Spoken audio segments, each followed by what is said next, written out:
Hi guys, this is part 2 of the geometry project. So I have posted this on Google Classroom, and this time I've made a copy for each of you, so you don't have to make your own copy.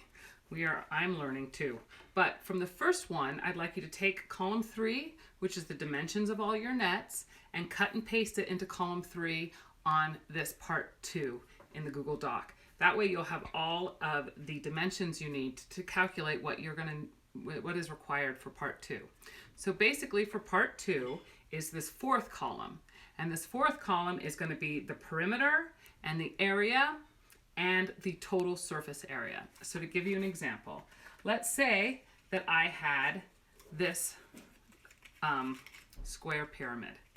I would like you to calculate the perimeter of each of the congruent shapes. So that means that this is a congruent shape, actually each of the non-congruent shapes. So since all 4 of these triangles are congruent, you only need to calculate the perimeter and the area of one of them.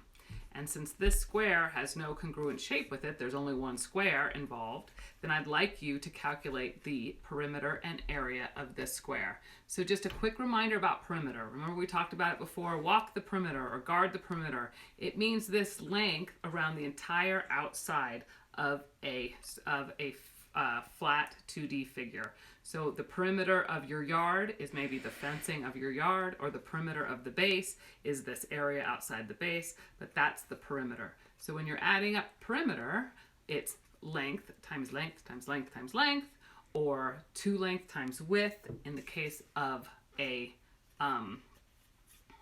rectangle. And in the case of a triangle, it's just the length of all the sides. Now, a circle doesn't have a perimeter, but what a circle does have is a circumference. And we had worked on that earlier, where circumference is 2 pi r, or pi times diameter, pi d. So those are the first things I'd like you to do, is to take all your nets, take the measurements you have, and calculate the perimeter. After you've calculated the perimeter, I want you to calculate the area of all the different shapes in your net. Okay, so this, for example, for this one, I would calculate the area of this square, which is this length times this length. I think it's called, the variable we used on the in the table was a. So that's length times length. And then I want you to calculate the area of one of the triangles. So that's base times height divided by 2, or 1/2 base times height. Then finally, the final calculation is when you add up all the different areas and you calculate the entire surface area of the net. So then you take all the different parts and you add them up. For this, I have how many faces on this? 1, 2, 3, 4, 5. So I'm going to have 5 different areas, and then I add up all 5 of the areas. The last one is the sphere. So as long as you calculated the diameter of the sphere, you can calculate the surface area of the sphere, but I've given you an equation for that. The surface area of a sphere is actually 4 pi r squared. At the very end of this Google document, I have listed all the equations, the formulas you are going to need for calculating the different parts. For the perimeter, I have P, for area, I have A, and for surface area, I have A with a subscript T, meaning total. That is the nomenclature I used. So for surface area, again, of a sphere, I'd like you just to plug your information into this equation or formula. Area, surface area T with its subscript T is 4 pi r squared.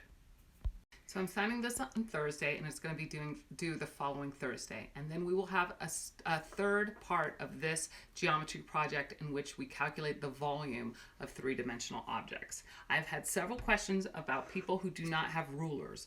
If you do not have a ruler at home, please use graph paper, and you can just count the units and use generic units. Like this has 2, 3, 4, 6 units. So this base is just 6 units. If you don't have graph paper at home, you can make up your own, you can print a ruler online. There's several rulers online. And if you're still cannot, if you don't have a printer, you can make up your own units and use a unit as long as it's a solid structure and has solid edges. So if I were to count units with this Lego, I would say this is 1, 2, 3 Legos. And I'd have to say this is the 2 top Lego, or I think it's a 2 times by 1 Lego. So there are other things you can find around your house that maybe you could use a die or anything with solid edges that then you can use to count the length. As long as you write your length in the table, you can find any units around your house to use, and that is fine with me.